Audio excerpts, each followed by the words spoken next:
Okay sir. இப்ப இந்த business புதுசா பண்ணணும்னு நெனைக்கிறவங்க மட்டும் தான் வரணுமா? இல்ல ஆல்ரெடி பிசினஸ் பண்றவங்களும் பண்ணலாமா சார்? யாரெல்லாம் இது பண்ணலாம்னு நெனைக்கிறீங்க சார்? நிமிலேஷ் ஆக்சுவலி இந்த பிசினஸ் பண்ணணும்னு நெனைச்சாவே போதும். நம்ம இந்த பிசினஸ்க்குள்ளார வரலாம். இவங்க தான் இந்த பிசினஸ்க்கு வரணும். இவங்க வரக்கூடாது அப்படிங்கிற ஒரு இதெல்லாம் கிடையாது. ஸோ உங்களுக்கு ஒரு பிசினஸ்ல இன்ட்ரெஸ்ட் இருந்துச்சுனாவே நீங்க கண்டிப்பா வரலாம். ஸோ அவங்களுக்கு நாங்க ஹெல்ப் பண்ணுவோம். ஸோ ஒரு ரீசென்ட்டான ஒரு சக்சஸ் ஸ்டோரி பார்த்தீங்கன்னா, ஒருத்தர் வந்து மல்டி செயின் ஆஃப் ரெஸ்டாரண்ட் வச்சிருக்காரு. ஸோ அவரு என்கிட்ட வந்து டிஸ்கஷன் பண்ணிட்டு இருக்காரு. எனக்கு பிசினஸ் ஒரு ஐடியா குடுங்க அப்படின்னு சொல்லிட்டு.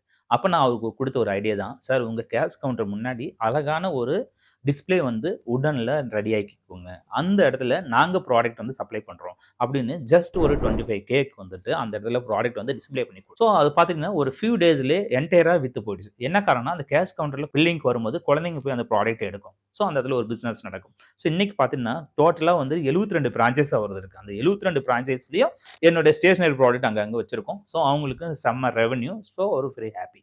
ஸோ இந்த மாரி எங்கேருந்து பிசினஸ் வரும்னுலாம் கிடையாது. ஸோ நீங்க பிசினஸ் பண்ணணும்னு நெனைச்சீங்களாவே யூ கெட் மோர் ரெவென்யூ.